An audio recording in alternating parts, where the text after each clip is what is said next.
વિદ્યાર્થી મિત્રો પ્રણામ. આગળના વિડીયોમાં આપણે અયુક્લિડીય ભૂમિતિ, પૂર્વધારણા 5.1, પ્રમેય 5.1 અને સ્વાધ્યાય 5.1નો પ્રશ્ન 1 અને 2 જોઈ ગયા. હવે આ વિડીયોની અંદર આપણે સ્વાધ્યાય 5.1 છે એનો પ્રશ્ન નંબર 3 થી 7 જોઈશું અને સ્વાધ્યાય 5.2 એનો પ્રશ્ન 1 અને 2 જોઈશું. તો ત્રીજો પ્રશ્ન છે, નીચે આપેલ બે પૂર્વધારણાઓનો વિચાર કરો. પહેલી પૂર્વધારણા છે, જો બે ભિન્ન બિંદુ એ અને બી આપ્યા હોય તો તેમની વચ્ચે હોય તેવું એક બિંદુ સી મળે. અને આપણે આકૃતિ દ્વારા સમજવું હોય તો અહીંયા બે બિંદુ આપેલા છે એ અને બી. આ એ અને બી બે બિંદુ આપેલા છે તો તેની વચ્ચે હોય તેવું એક બિંદુ સી મળે. આમ જોવા જઈએ તો એ અને બીની વચ્ચે ઘણા બિંદુઓ છે, પણ આપણે કોઈ એક બિંદુ લેવાનું છે તો એક બિંદુ સી મળે. એનો અર્થ એ થાય કે બે બિંદુની વચ્ચે આપણે કોઈ એક બિંદુ લઈ શકીએ. બીજી પૂર્વધારણા છે, એક રેખા પર ન આવેલા હોય તેવા ઓછામાં ઓછા 3 બિંદુઓ મળે. એક રેખા પર ન આવેલા હોય તેવા ઓછામાં ઓછા 3, એનો અર્થ એ થાય કે 3 થી ઓછા બિંદુઓ એક રેખા પર ન હોય એવું બની શકે નહીં. એટલે કે 3 થી ઓછા બિંદુ વિચારીએ આપણે. ઓછામાં ઓછા 3 શબ્દ વાપરે છે એટલે આપણે 3 થી ઓછા બિંદુ એટલે 2 બિંદુઓ લઈએ. તો 2 બિંદુઓ છે, આ બિંદુ લઈએ આપણે એક્સ અને વાય. તો 2 બિંદુઓમાંથી પસાર થતી એક રેખા દોરી શકાય. એટલે કે 2 બિંદુઓ હંમેશા એક રેખા ઉપર જ હોય. તમે 2 બિંદુઓ આ રીતે પણ લઈ શકો. અહીંયા એમ અને એન બિંદુઓ લઈએ તો આ બંનેમાંથી પસાર થતી પણ એક રેખા દોરી શકાય. એટલે એનો અર્થ એ થયો કે 2 બિંદુઓ લઈએ આપણે તો 2 બિંદુઓ તો એક રેખા ઉપર હોય જ. 2 બિંદુ એક રેખા ઉપર ના હોય એવું ના બની શકે. એનાથી ઓછા બિંદુ લઈએ, એક બિંદુ લઈએ તો એક બિંદુ તો ઘણી બધી અસંખ્ય રેખાઓ ઉપર છે. પરંતુ જ્યારે આપણે 3 બિંદુનો વિચાર કરીએ તો 3 બિંદુ આપણે વિચારીએ તો 3 બિંદુ લઈએ આપણે. ધારો કે અહીંયા પી, આ ક્યુ અને અહીંયા આર, આ 3 બિંદુઓ છે પી ક્યુ આર. તો પી ક્યુ આર 3 બિંદુઓ કોઈ રેખા ઉપર આવેલા નથી. એટલે કે આ 3 બિંદુમાંથી પસાર થતી હોય તેવી કોઈ રેખા દોરી શકાય નહીં. એનું કારણ છે, પી અને ક્યુમાંથી પસાર થતી રેખા આપણે દોરી શકીએ, પી અને આરમાંથી પસાર થતી દોરી શકીએ, ક્યુ અને આરમાંથી પસાર થતી રેખા દોરી શકીએ. એટલે કે 3માંથી 2 બિંદુમાંથી પસાર થતી રેખા આપણે દોરી શકીએ. પરંતુ 3 બિંદુઓ પી, ક્યુ અને આરમાંથી પસાર થતી હોય તેવી કોઈ પણ રેખા દોરી શકાય નહીં. એટલે એનો અર્થ એ થાય કે એક રેખા પર ન હોય તેવા ઓછામાં ઓછા 3 બિંદુ હોય. એટલે કે એક રેખા ઉપર ન હોય એવા બિંદુ આપણે લેવા હોય તો એ 3 બિંદુઓ તો લેવા પડે જ. 2 બિંદુ લઈએ તો 2 બિંદુ હંમેશા એક જ રેખા ઉપર હોય. એક બિંદુ હોય તો એક બિંદુ તો અનેક રેખા ઉપર હોય. એટલે અહીંયા કહેવાનો અર્થ એ છે કે પહેલી પૂર્વધારણા એવું કહે છે કે 3 બિંદુઓ એ અને બીની વચ્ચે સી બિંદુ છે. એ 3 બિંદુ એક જ રેખા ઉપર આવેલા છે અને એક જ રેખા ઉપર આવેલા બિંદુઓને સમરેખ બિંદુઓ કહેવાય. આ વ્યાખ્યા આપણે આગળ 6ઠા પ્રકરણમાં જોવાની આવશે. અહીંયા 3 બિંદુઓ એક રેખામાં આવેલા નથી તો એને આપણે અસમરેખ બિંદુઓ કહીએ છીએ. એટલે એનો અર્થ એ થયો કે આ બંને પૂર્વધારણાઓ છે એ એકબીજાથી જુદી જુદી પરિસ્થિતિ દર્શાવે છે. તો હવે આગળ સવાલ જોઈએ. આ બે પૂર્વધારણાઓ આપણે સમજી લીધી. હવે સવાલ છે, આ પૂર્વધારણાઓના કોઈ અવ્યાખ્યાયિત પદ છે? આ પૂર્વધારણાઓ સુસંગત છે? અને આ પૂર્વધારણાઓ યુક્લિડની પૂર્વધારણામાંથી મળે છે? આ સ્પષ્ટ કરો. તો આ પૂર્વધારણામાં અવ્યાખ્યાયિત પદો કયા છે? તો બંને પૂર્વધારણામાં આપણે અવ્યાખ્યાયિત જોઈએ તો બિંદુ અને રેખા, આ બે અવ્યાખ્યાયિત પદો છે. એટલે આ પૂર્વધારણામાં બિંદુ અને રેખા અવ્યાખ્યાયિત પદ છે. આપણે આગળના વિડીયોમાં પણ જોઈ ગયા હતા કે બિંદુ, રેખા, સમતલ અને અવકાશ આ 4 અવ્યાખ્યાયિત પદો છે. બીજો સવાલ છે, આ પૂર્વધારણાઓ સુસંગત છે? તો હા, આ પૂર્વધારણાઓ સુસંગત છે. એનું કારણ એ છે કે બંને પૂર્વધારણાઓ 3 બિંદુઓની વાત કરે છે, 3 ભિન્ન બિંદુઓ. પરંતુ બંનેમાં પરિસ્થિતિ અલગ અલગ છે. એકમાં 3 બિંદુ એક રેખામાં આવેલા છે એટલે સમરેખ બિંદુઓ છે, અને બીજી પૂર્વધારણા છે એમાં 3 બિંદુઓ એક રેખામાં આવેલા નથી એટલે અસમરેખ બિંદુઓની વાત કરે છે. એટલે એકબીજા સાથે સુસંગત છે. આગળ, આ પૂર્વધારણાઓ યુક્લિડની પૂર્વધારણામાંથી મળે છે? તો કે ના, આપેલ પૂર્વધારણા છે યુક્લિડની પૂર્વધારણાને અનુસરતી નથી, પરંતુ પૂર્વધારણા 5.1 જે છે એ પૂર્વધારણા 5.1માંથી મળે છે. અથવા તો આ બંને પૂર્વધારણાઓ પૂર્વધારણા 5.1 છે એ 5.1 પૂર્વધારણાને અનુસરે છે એવું કહી શકાય. હવે પ્રશ્ન 4 છે, જો AC બરાબર BC હોય તેવો બિંદુ C એ બિંદુઓ A અને B ની વચ્ચે હોય તો સાબિત કરો કે AC બરાબર 1/2 AB. આકૃતિ દોરીને સ્પષ્ટ કરો. AC બરાબર BC થાય તેવું બિંદુ C A અને B ની વચ્ચે છે. એટલે એનો અર્થ એ થાય કે AC અને BC બંનેની લંબાઈ સરખી છે. તો અહીંયા આગળ આકૃતિમાં તમે જોઈ શકો છો A અને B ની વચ્ચે બિંદુ C છે અને AC આ જે લંબાઈ છે ACની લંબાઈ ગણાય, આ BCની લંબાઈ ગણાય, બંને લંબાઈ સરખી છે. તો આપણે સાબિત કરવું છે AC બરાબર 1/2 AB. આનો અર્થ એ થાય કે ACનું માપ 1/2 AB એટલે AB કરતાં 1/2 ગણું અથવા તો અડધું છે. હવે અહીં આકૃતિ પરથી આપણે થોડું પ્રેક્ટિકલી વિચારીએ તો પણ ખબર પડી જાય કે ધારો કે AB રેખાખંડ 10 સેમી લંબાઈનો છે. AB 10 સેમીનો છે તો AC અને BCના માપ સરખા છે. એટલે AC અને BCના માપ સરખા હોય તો એ બંનેનું માપ 5 હોય. એટલે એનો અર્થ એ થાય કે AC 5 એકમ થયું, AC 5 એકમ થયું અને AB આખું 10 એકમ થયું. તો એનો અર્થ એ થયો કે AC એ AB કરતાં અડધું છે. આવું આપણે પ્રેક્ટિકલી સમજી શકીએ, પરંતુ આપણે સૈદ્ધાંતિક રીતે આને સમજાવવાનું છે. તો એને સમજાવવા માટે આપણે જે આગળ સ્વયંસિદ્ધ સત્યોને બધું જોઈ ગયા એનો ઉપયોગ કરવાનો છે અહીંયા.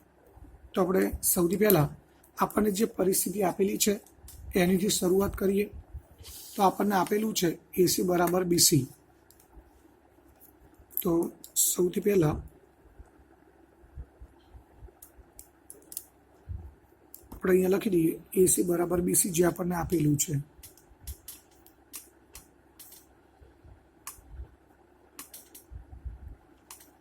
હવે આપણે AC બરાબર 1/2 AB આવું સાબિત કરવું છે, આ પરિણામ સાબિત કરવાનું છે. અહીંયા હું એક સમજવા માટે ફરી એકવાર આકૃતિ દોરી દઉં છું, કારણ કે આગળની આકૃતિ છે એ હવે બીજા પેજ ઉપર છે. એટલે અહીંયા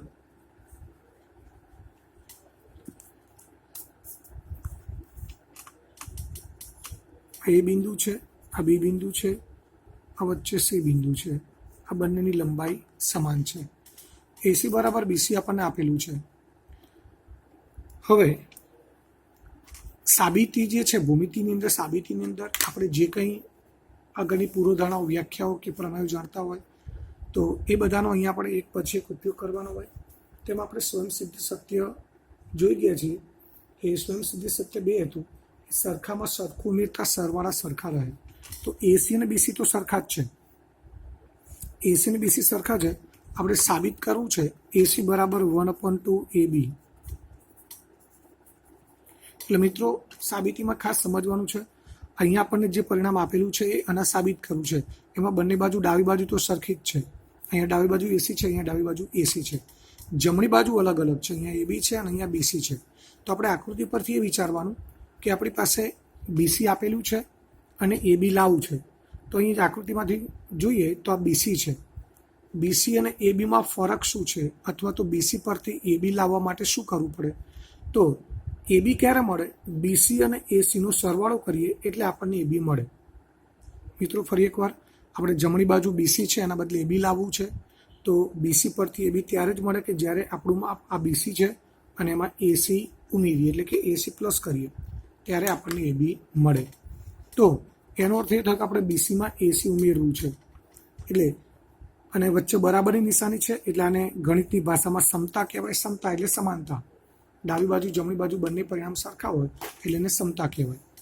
તો આ સમતા છે, એમાં જમણી બાજુ આપણે AC ઉમેરીએ તો ડાબી બાજુ પણ AC ઉમેરવા પડે. એ સમતા અને અસમતાનો નિયમ છે. એટલે આપણે બંને બાજુ AC ઉમેરી દઈએ. અહીંયા લખીશું આપણે સ્વયંસિદ્ધ સત્ય 2.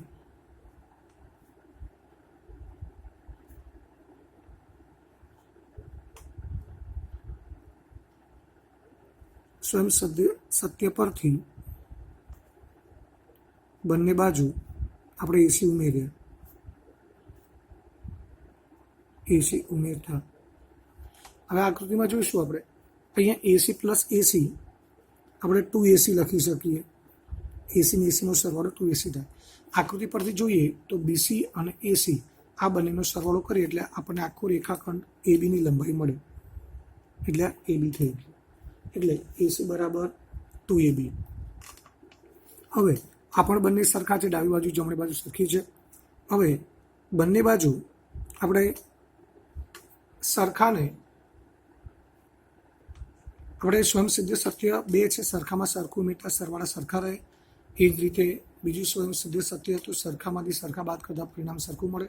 એ જ રીતે સરખાને સરખી સંખ્યા વડે ગુણતા ગુણાકાર પણ સરખા મળે. તો અહીંયા આપણે બંને બાજુ 1/2 વડે ગુણી દઈએ. 1/2 2AC અને અહીંયા 1/2 AB. હવે 1/2 2AC અહીંયા જે ડાબી બાજુ છે એ અને જમણી બાજુ છે એ બંનેને આપણે 1/2 વડે ગુણ્યા છે તો આ 2 ઉડી જશે. તો અહીંયા ડાબી બાજુ વધ્યું એસી ગુણ્યા 1 એટલે એસી અને અહીંયા 1/2 ગુણ્યા AB એટલે 1/2 AB. આ પરિણામ આપણે સાબિત કરી દીધું. તો મિત્રો આ રીતે આપણે એસી બરાબર 1/2 AB સ્વયંસિદ્ધ સત્ય છે એની મદદથી આપણે સાબિત કરી શકીએ.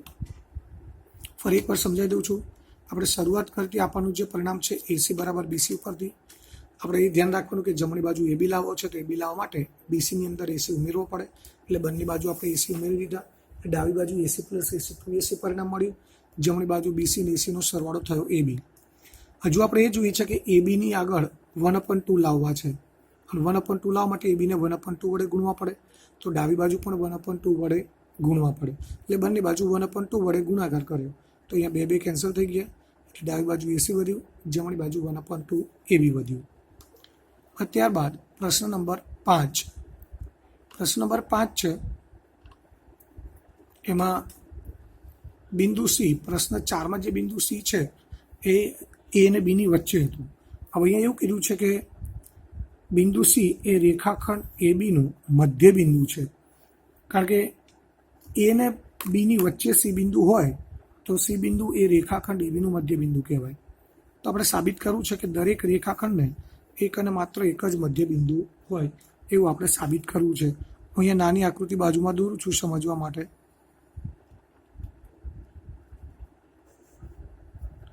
આ રેખાખંડ એ બી છે,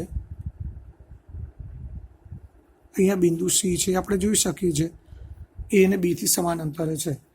એટલે સી બિંદુ રેખાખંડ એ બીનું મધ્ય બિંદુ છે. હવે આપણે એ સાબિત કરવું છે કે દરેક રેખાખંડને એક અને માત્ર એક જ મધ્ય બિંદુ હોય.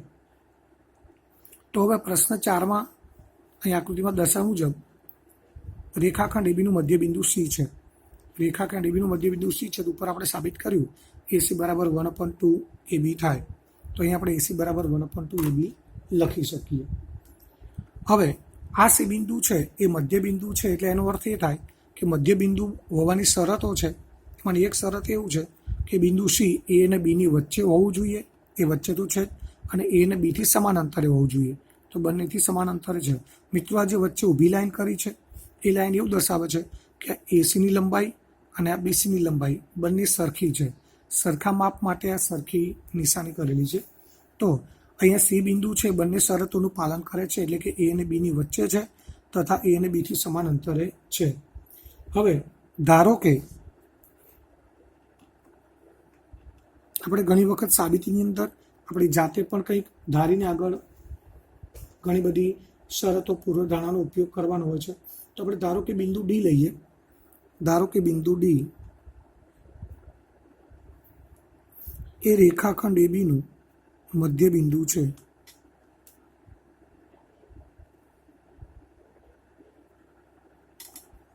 જ્યાં C not equal to D. મિત્રો ઉપર તો બિંદુ સી છે રેખાખંડ એ બીનું મધ્ય બિંદુ છે જ, પરંતુ આપણે એક બીજું બિંદુ ડી લઈ લીધું કે જે રેખાખંડ એ બીનું મધ્ય બિંદુ છે, પરંતુ શરત એ છે કે C not equal to D. એનો અર્થ એ થાય સી અને ડી ભિન્ન બિંદુઓ છે.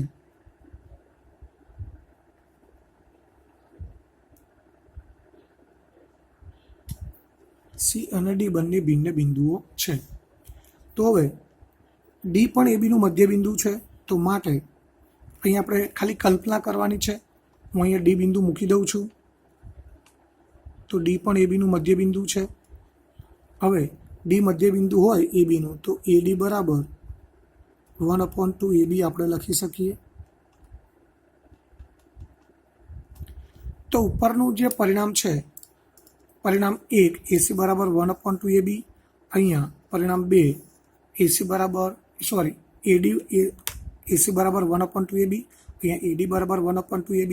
બંને પરિણામની અંદર જમણી બાજુઓ સરખી છે. તો પરિણામ 1 અને 2 પરથી બંને પરિણામની જમણી બાજુ સરખી છે, તો એના પરથી ડાબી બાજુ પણ સરખી છે એવું આપણે કહી શકીએ. એટલે પહેલા પરિણામમાં ડાબી બાજુ છે એસી, બીજા પરિણામમાં ડાબી બાજુ છે એડી, એટલે એસી બરાબર એડી. એટલે એનો અર્થ એ થાય રેખાખંડ એસીની લંબાઈ અને રેખાખંડ એડીની લંબાઈ, આ એસી અને એડી એ રેખાખંડ અથવા રેખાખંડની લંબાઈ દર્શાવે છે. તો એસી અને એડી બંને રેખાખંડો પણ સરખા છે, બંને રેખાખંડોની લંબાઈ પણ સરખી છે. તો અહીં આકૃતિમાં આપણે જોઈએ તો એસી અને એડી બંને રેખાખંડો પણ સમાન હોય અને બંનેની લંબાઈ પણ સરખી હોય, એવું ત્યારે જ શક્ય બને કે જ્યાં બિંદુ સી છે ત્યાં જ બિંદુ ડી હોય. એટલે કે આ બિંદુ છે એ જ બિંદુ સી છે અને એ જ બિંદુ ડી છે. અહીં આપણે એવું ધારી લીધું હતું કે સી અને ડી બિંદુઓ ભિન્ન છે, પરંતુ આ સાબિતી ઉપરથી આપણે એવું નક્કી કરી શક્યા કે એસી અને એડી બંને રેખાખંડો સમાન છે, એક જ રેખાખંડ છે, અને બંને રેખાખંડો એક જ હોય એવું ત્યારે જ શક્ય છે કે જ્યારે ડી અને સી બંને બિંદુઓ એક જ હોય. એટલે કે અહીંયા સી અને ડી બંને બિંદુઓ સી અને ડી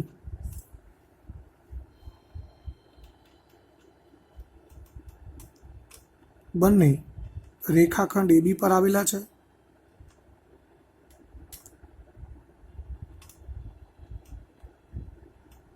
તથા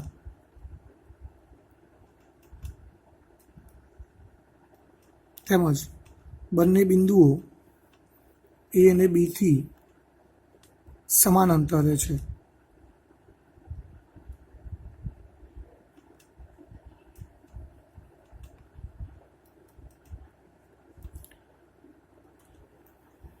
તો અહીંયા સી અને ડી, આ સી અને ડી બંને બિંદુઓ એ અને બીની વચ્ચે આવેલા છે તથા એ અને બી બંનેથી સમાન અંતરે છે. આવું ત્યારે જ શક્ય બને કે જ્યારે સી બરાબર ડી થાય. તો આપણે કહી શકીએ કે આવું ત્યારે જ શક્ય બને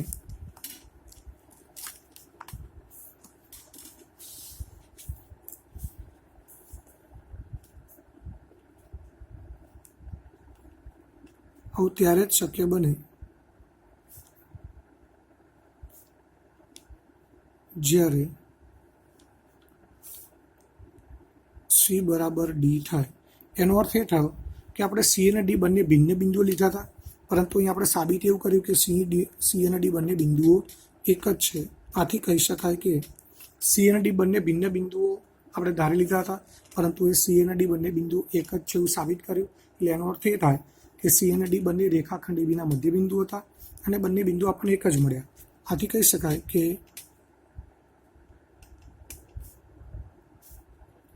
અહીંયા રેખાખંડ એબી છે એને એક જ મધ્ય બિંદુ છે, એમ દરેક રેખાખંડને માત્ર એક જ મધ્ય બિંદુ હોય.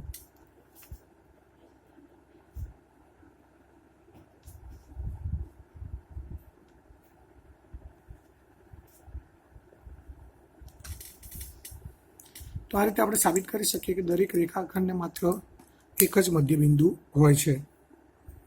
હવે ત્યારબાદ પ્રશ્ન 6, આપેલા આકૃતિમાં એસી બરાબર બીડી, અહીંયા એસી બરાબર બીડી આપેલું છે. એસીનું માપ અને બીડીનું માપ બંને માપ સરખા છે. તો આપણે સાબિત કરવું છે એબી બરાબર આ એબી અને આ સીડી એ બંને સરખા છે એવું આપણે સાબિત કરવું છે. તો સૌથી પહેલાં અહીં આપણને જે પરિણામ આપેલું છે એ પરિણામનો આપણે ઉપયોગ કરીએ. આપણને પરિણામ આપેલું છે એસી બરાબર બીડી. હવે મિત્રો આપણે એબી બરાબર સીડી સાબિત કરવું છે.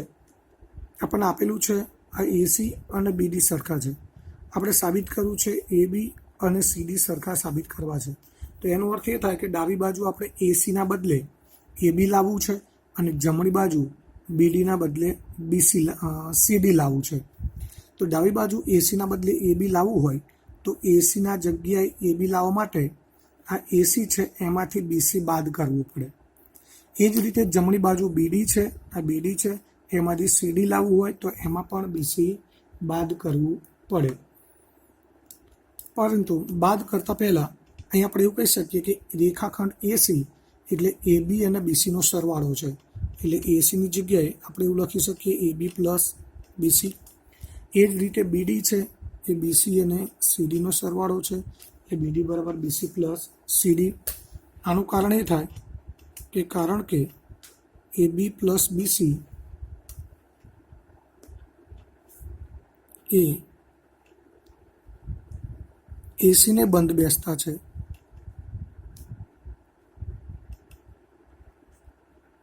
એટલે આપણે એસી લખીએ કે એબી પ્લસ બીસી લખીએ એક જ છે. એબી પ્લસ બીસી અને એસી બંધ બેસતા છે એટલે આપણે એસીની જગ્યાએ એબી પ્લસ બીસી લખી શકીએ.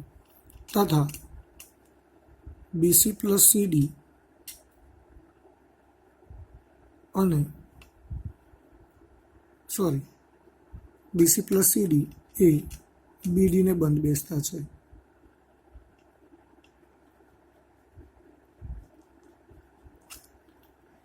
હવે અહીં આપણે જોઈ શકીએ છીએ કે બંને બાજુ કોમન છે બીસી. આપણે સાબિત કરવું છે એબી બરાબર સીડી. તો આપણે ડાબી બાજુ એબી જમણી બાજુ સીડી તો મળી ગયું છે, પણ બંને બાજુ વધારાનું છે બીસી. તો વધારાનું છે એને આપણે દૂર કરીએ. હમણાં મેં તમને સમજાવ્યું તેમ કે બંને બાજુથી આપણે બીસી દૂર કરીએ તો આપણે સ્વયંસિદ્ધ સત્ય 3 જોઈ ગયા હતા. એ મુજબ સરખામાંથી સરખું બાદ કરતાં બાદબાકી સરખી મળે.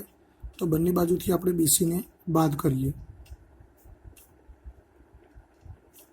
સ્વયંસિદ્ધ સત્ય 3.